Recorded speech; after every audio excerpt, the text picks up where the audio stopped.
Segundo Reis, capítulo 23. Então o rei convocou todas as autoridades de Judá e de Jerusalém. Depois o rei subiu ao templo do Senhor acompanhado por todos os homens de Judá, todo o povo de Jerusalém, os sacerdotes e os profetas, todo o povo, dos mais simples aos mais importantes. Para todos o rei leu em voz alta todas as palavras do livro da aliança, que havia sido encontrado no templo do Senhor.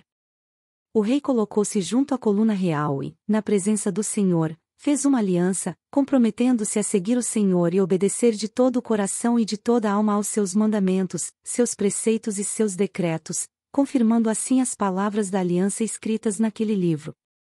Então todo o povo se comprometeu com a aliança. O rei deu ordens ao sumo sacerdote Ilquias, aos sacerdotes auxiliares e aos guardas das portas que retirassem do templo do Senhor todos os utensílios feitos para Baal e Azerá e para todos os exércitos celestes. Ele os queimou fora de Jerusalém, nos campos do vale de Cedron e levou as cinzas para Betel. E eliminou os sacerdotes pagãos nomeados pelos reis de Judá, para queimar incenso nos altares idólatras das cidades de Judá e dos arredores de Jerusalém, aqueles que queimavam incenso a Baal, ao sol e à lua, às constelações e a todos os exércitos celestes. Também mandou levar o poste sagrado do templo do Senhor para o vale de Cedron, fora de Jerusalém, para ser queimado e reduzido a cinzas, que foram espalhadas sobre os túmulos de um cemitério público.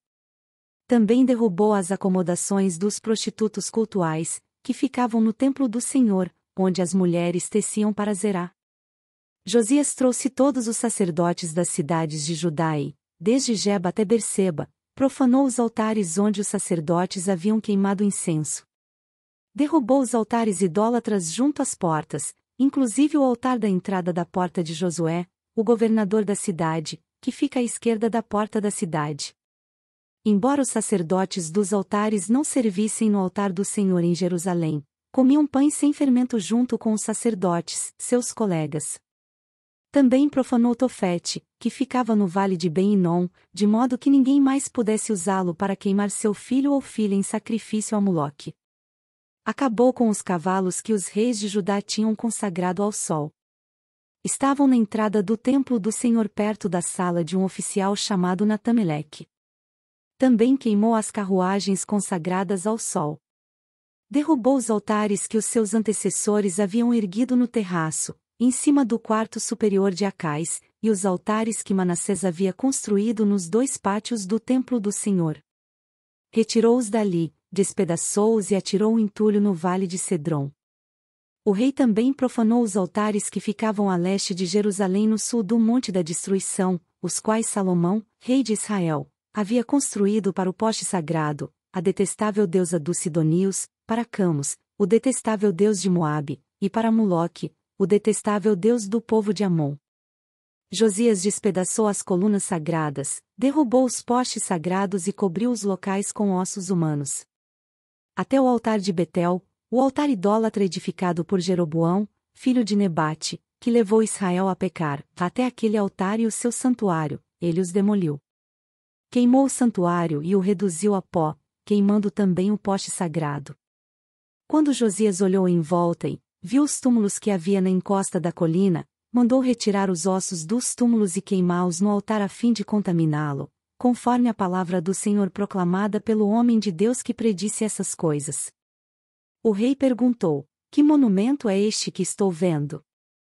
Os homens da cidade disseram: é o túmulo do homem de Deus que veio de Judá e proclamou estas coisas que tu fizeste ao altar de Betel. Então ele disse: deixem-no em paz. Ninguém toque nos seus ossos. Assim pouparam seus ossos bem como os do profeta que tinha vindo de Samaria. Como havia feito em Betel, Josias tirou e profanou todos os santuários idólatras que os reis de Israel haviam construído nas cidades de Samaria e que provocaram o Senhor a ira. Josias também mandou sacrificar todos os sacerdotes daqueles altares idólatras e queimou ossos humanos sobre os altares. Depois voltou a Jerusalém. Então o rei deu a seguinte ordem a todo o povo: celebrem a Páscoa ao Senhor seu Deus, conforme está escrito neste livro da aliança. Nem nos dias dos juízes que lideraram Israel, nem durante todos os dias dos reis de Israel e dos reis de Judá, foi celebrada uma Páscoa como esta. Mas no 18º ano do reinado de Josias, esta Páscoa foi celebrada ao Senhor em Jerusalém. Além disso, Josias eliminou os médiuns, os espíritas, os ídolos da família, os ídolos e todas as outras coisas repugnantes que havia em Judá e em Jerusalém. Ele fez isto para cumprir as exigências da lei escritas no livro que o sacerdote Uquias havia descoberto no templo do Senhor. Nem antes nem depois de Josias houve um rei como ele, que se voltasse para o Senhor de todo o coração, de toda a alma e de todas as suas forças, de acordo com toda a lei de Moisés. Entretanto, o Senhor não voltou atrás do fogo de sua grande ira, que se acendeu contra Judá por causa de tudo o que Manassés fizera para provocá-lo à ira. Por isso o Senhor disse: também retirarei Judá da minha presença, tal como retirei de Israel, e rejeitarei Jerusalém, a cidade que escolhi, e este templo, do qual eu disse: ali porei o meu nome. Os demais acontecimentos do reinado de Josias e todas as suas realizações, estão escritos no livro dos registros históricos dos reis de Judá. Durante o seu reinado, o faraó Neco, rei do Egito, avançou até o rio Eufrates ao encontro do rei da Síria. O rei Josias marchou para combatê-lo, mas o faraó Neco o enfrentou e o matou em Megido. Os oficiais de Josias levaram o seu corpo de Megido para Jerusalém, e o sepultaram em seu próprio túmulo. O povo tomou Jeoacás, filho de Josias, ungiu-o e o proclamou como rei no lugar de seu pai. Jeoacás tinha 23 anos de idade quando começou a reinar, e reinou 3 meses em Jerusalém. O nome de sua mãe era Mutal, filha de Jeremias, ela era de Libna. Ele fez o que o Senhor reprova, tal como seus antepassados. O faraó Neco o prendeu em Ribla, na terra de Amate, de modo que não mais reinou em Jerusalém. O faraó também impôs a Judá um tributo de 3,5 toneladas de prata e 35 quilos de ouro. Colocou Eliaquim, filho de Josias, como rei no lugar do seu pai Josias, e mudou o nome de Eliaquim para Jeoaquim. Mas levou Jeoacás consigo para o Egito, onde ele morreu. Jeoaquim pagou ao faraó Neco a prata e o ouro. Mas, para cumprir as exigências do faraó, Jeoaquim impôs tributos ao povo, cobrando a prata e o ouro, de cada um conforme suas posses. Jeoaquim tinha 25 anos de idade quando começou a reinar, e reinou 11 anos em Jerusalém. O nome de sua mãe era Zebida, filha de Pedaías, ela era de Ruma. Ele fez o que o Senhor reprova, tal como seus antepassados. Segundo Reis, capítulo 24. Durante o reinado de Jeoaquim, Nabucodonosor, rei da Babilônia, invadiu o país, e Jeoaquim tornou-se seu vassalo por 3 anos. Então ele voltou atrás e rebelou-se contra Nabucodonosor. O Senhor enviou contra ele tropas babilônicas, aramaicas, moabitas e amonitas, para destruir Judá, de acordo com a palavra do Senhor proclamada por seus servos, os profetas. Com certeza isto aconteceu a Judá conforme a ordem do Senhor, a fim de removê-os da sua presença, por causa de todos os pecados que Manassés cometeu. Inclusive o derramamento de sangue inocente. Pois ele havia enchido Jerusalém de sangue inocente, e o Senhor não o quis perdoar. Os demais acontecimentos do reinado de Jeoaquim e todas as suas realizações, estão escritos no livro dos registros históricos dos reis de Judá. Jeoaquim descansou com seus antepassados. Seu filho Joaquim foi o seu sucessor. O rei do Egito não mais se atreveu a sair com seu exército de suas próprias fronteiras, pois o rei da Babilônia havia ocupado todo o território entre o ribeiro do Egito e o rio Eufrates, que antes pertencera ao Egito. Joaquim tinha 18 anos de idade quando começou a reinar, e reinou 3 meses em Jerusalém. O nome da sua mãe era Neusta, filha de Elnatã, ela era de Jerusalém. Ele fez o que o Senhor reprova, tal como seu pai. Naquela ocasião os oficiais de Nabucodonosor, rei da Babilônia, avançaram até Jerusalém e a cercaram.